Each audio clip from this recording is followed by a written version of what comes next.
I am planning out our 2025-2026 curriculum for homeschool. I've got a 6th, 4th, 3rd, and pre-K kindergarten age child, as well as a newborn on the way. So we are going to have a very full year this upcoming year. Today I'm going to share with you the curriculum that we're using, how I'm planning things out, and just the reasoning behind the choices that we have made for the year. Hi, I'm Jessica Jackson, and this is the new way to thrive in motherhood by leaning into who you are, what you love, your unique family situation, and personal mission to create a life that you actually want to live. I want to invite you to join me in saying no to the life of the exhausted supermom, burnout, victim thinking, being pulled in so many directions, suffering through survival mode, or being lost in motherhood, and say yes to building strong families and moving forward on our greatest goals in order to create a fulfilling life that we are excited to wake up to each day and become a soaring mother. This is the Thriving in Motherhood podcast. I want to invite you to get the 5-step path from surviving to thriving checklist. This will help you identify where you are along the path, which phase you're in, and what to do about it. Meaning that today, starting right now, you can pick something from this checklist to help you use your time and energy in a way that will support the season that you're in and help you be more confident and start thriving no matter what your circumstances are. And you can get that at the link below. I am so excited to talk homeschooling with you today. I'm inviting you into my living room and we're going to chat about what we're working on and why. So I will start out by saying we've done lots of different things over the years. There's lots of really great resources out there. And we have settled into a Charlotte Mason style of education. It's one that has inspired me from the very beginning, one that we've pulled from the very beginning. And we've also pulled from many other resources, from Waldorf and Montessori, and from unschooling principles and classical education, which really does fit nicely in with Charlotte Mason. So, lots of different methodology, lots of different sources have kind of gone into forming and shaping how we do school today. And so I really want to walk you through that process for us. Now, I will say like a standard day for us, because I feel like this matters a lot when you're trying to figure out like, well, is this curriculum going to work for me? The way that it works is we get up and we do breakfast and scriptures together in the morning. Our kids do their kitchen job. So everyone has responsibilities every day to help get our kitchen totally reset before we start school. And then around 9 o'clock, we sit down for 45 minutes to an hour and do family subjects together. And so those are things like a lot of the Charlotte Mason subjects, like poetry and composer study and picture study and, those kind of fun, obscure subjects, as well as we've always loved doing history together and science together and nature study together. So we kind of have these core subjects that we really enjoy doing together. And then we split off for the next part of our school day, which is usually around 10 o'clock until 11:30, 12. And I spend time with each child one-on-one, and we've got 4 rounds that we call them. We call them 4 rounds. So you have morning time with mom, and then and everyone's doing something different in these 4 rounds every time as we rotate through. So 1 round, you're with me. And for that, I'm helping you with your schoolwork. I'm helping you with your math. I'm helping you with reading. I'm helping you with spelling. I'm helping with a problem you're having on any other subject that's not going well for you. That's where I just work one-on-one with each child. And then the second round for somebody, or what you might be doing during that round is piano lessons. So they use Hoffman Academy, as well as having some accountability with my mom. But we love Hoffman Academy so much, and we use that as the core basis of our piano practicing. And we have for years, so probably like 6 or 7 years now. It's a really great program. Then I have chore. So during that time, every day, a child is working on their chore for that day. And we mix up what that is. Sometimes it's putting their laundry away. Sometimes it's cleaning a bathroom. Sometimes it's resetting a zone space. So there's a lot of variety in it for them and they don't get bored. And then the 5th segment is some of their independent work. So all of my kids can do handwriting, and everyone has different independent work. So for some kids it's handwriting, for some kids it's their math, for some kids it's their grammar, for some kids it's workbooks, creative writing workbooks. So whatever it is that they have independent, that is one of their blocks that they're doing. So then we gather back for lunch together. We might have some outside time depending on the weather and how far things have lasted, but then we're gathering together for lunch and we do Spanish during lunch. So that is our process for kind of our general day. We do a lot of things together. We also do some things apart. And for us, that just works really well. It's something that we've kind of built up over the years and worked towards over the years. As my kids are getting older, we are starting to shift towards doing more and more things independently for my older kids. And so the curriculum that we picked, I want to support both. I want it to be both good to do family things together, but also work towards that independence as my kids want it. And it's happening at different rates and in different subjects and different interest areas, and some we just want to do together. So that is kind of how things flow. And so the curriculum that we've picked that I've talked about for this last year is the Alviary. So we used it this last year, and I've got a couple of videos of why we picked it and how it was going halfway through the year. Well, now we're at the end of the year, and I can tell you it has been incredible. After I did that video, probably in January, about our experience with the Alviary, things just really clicked into place for us. I finally got our homeschool room simplified enough that everyone knew, like, we had everything set up. The environment supported doing the things that we wanted to do. It was simplified enough that things weren't getting in the way. It was easy to grab the things we wanted to grab when we wanted to grab it. We got into a really good system. When the weather's nice, we go outside on our back deck for family time. When it's not, we've got that table in our homeschool room for family time. And we've got a set of drawers stacked up so my youngest can pull out whatever activity that she wants to do to listen while we're reading. So everyone's hands are busy, and my older kids can bring handicrafts to the table that they're working on, whether it's knitting or making bracelets or things like that. So everyone's, kind of has their hands busy, they're listening, and things just, really settled into place. My kids also love the books. So I gave them the option because they've had we've done a little bit with Good and the Beautiful, and with this baby coming up, having a baby next year, I'm thinking, okay, I don't want to be forcing anyone to do anything. Like, what are they motivated for? And so I asked, like, do you want to do Good and the Beautiful this year? And it's pretty straightforward. You just have your workbooks and your books and it's all right there. Or do you want to do the Alviary? Hands down, every kid was like, no way, we want to do the Alviary.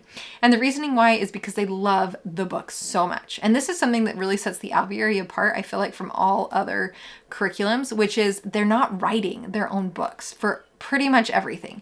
They've got some resources they've pulled together, but they're pulling from so many sources of literature. There is classic literature, like you often find in many Charlotte Mason curriculums, but they have so much modern, current authors and writings and books from so many different sources, and with a really good direction towards having a wide variety of cultures represented in their curriculum. And so it's just beautiful and enriching. And a lot of the books that are supposed to be read by one child have become our favorite family read-alouds because they're so good and we all want to enjoy it in the story together. And so it has really lent itself well to those family subjects. Something else that I really love, though, is that the lesson plans are written, especially by like grade 4 or 5, for the kids to be able to read them themselves. So if I have a child that wants to just take off and do a subject by themselves, the lesson plan is written so they can be successful in that. And that's for sure how middle school and high school is like fully written towards the student. So I love that it helps guide you through that transfer of responsibility from parents, child to parents, and you can go at the rate that you want to with your family and do it the way your family likes. But I love that it supports both really beautifully. We also have been using the Syllabird program it's part of Alviary Plus, so that the lesson plans are split out. But it took me so long to wrap my brain around this. But Charlotte Mason or homeschooling curriculums are either split up one of two ways. 1, 2 18-week semesters, or 3 12-week terms. Either way, you've got 36 weeks of education happening. And you know what that is? That is 3/4 of the year.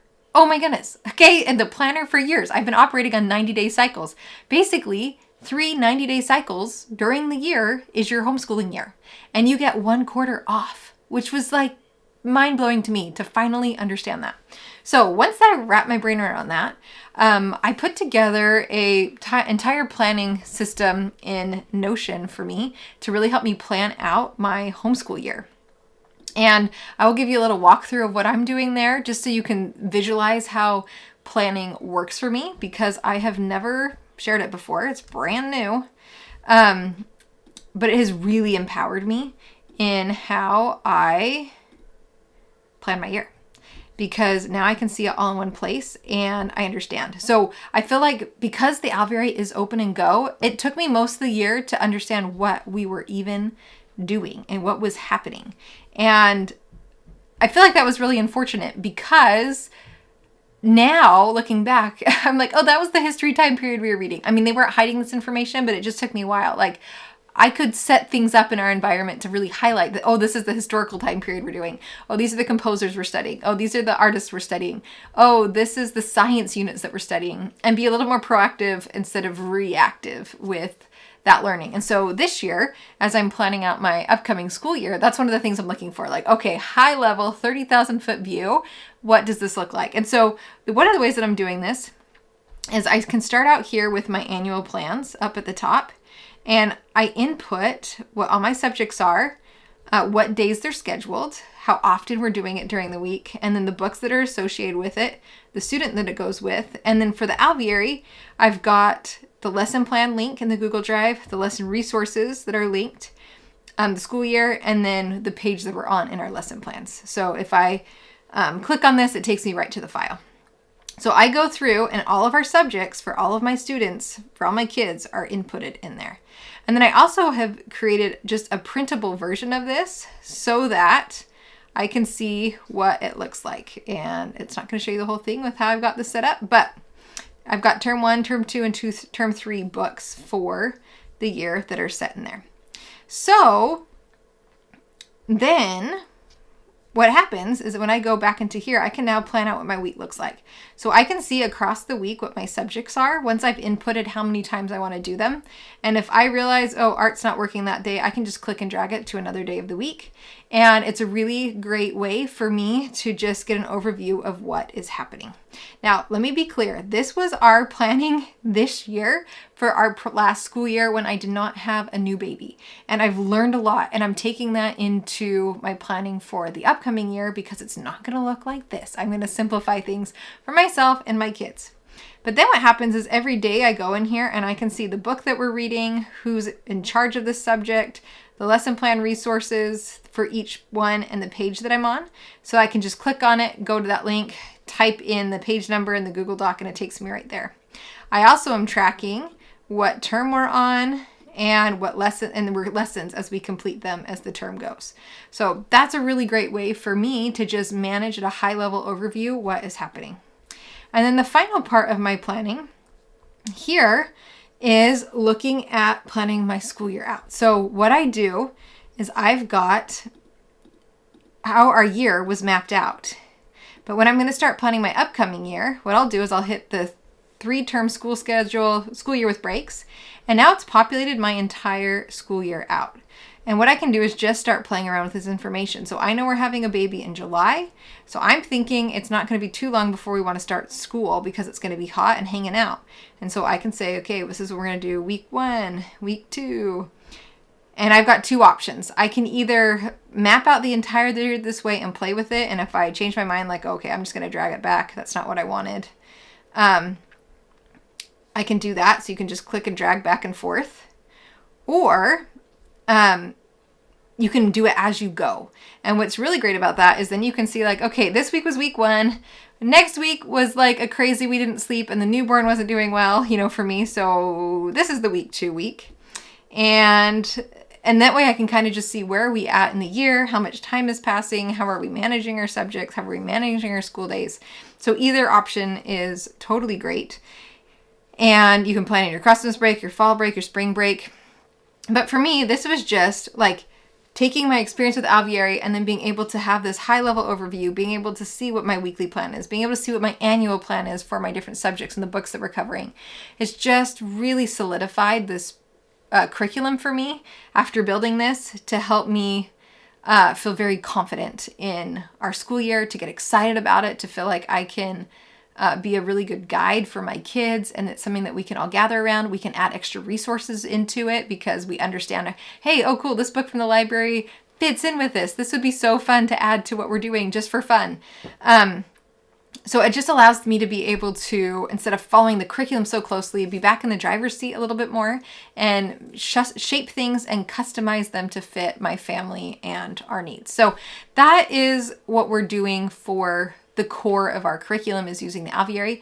That being said, I still am using Right Start Math for my younger kids. I'm using CTC Math for my older kids. I'm using All About Reading and All About Spelling for my kids that are still working on reading and spelling. I'm using Spelling Power for one of my kids who can go at a much faster pace in spelling and doesn't need that like step-by-step help. But I've got other kids that do need the step-by-step help, so we've got both. And we still pull from some Good and the Beautiful handwriting resources. And we will probably continue to do that just to help them finish learning their cursive and practicing cursive. But that's not something that I'm like pounding super hard. It's something that we pull out when I need them to have their hands busy and listen to things. So that's how that works for us. And I hope that this helps you. If you want access to this homeschool planning resource, it's a part of the Second Brain that is inside the Surviving to Thriving toolkit. But if you end up purchasing Alviary and you use my affiliate link, I would be happy to give you this as a bonus. So just send me an email if that's you, or leave a comment below and we'll connect somehow if you're interested in that. So anyway, I hope that you have a wonderful week, and I would love to hear below if you are homeschooling, what you are working on this upcoming year, what you guys are excited about, because there's so many different options and so many different ways to homeschool. And if you have questions about the Alviary specifically, I'm happy to answer them as well. So have a great week, and I will talk to you next week. Where you are planted, watch the blossoms grow.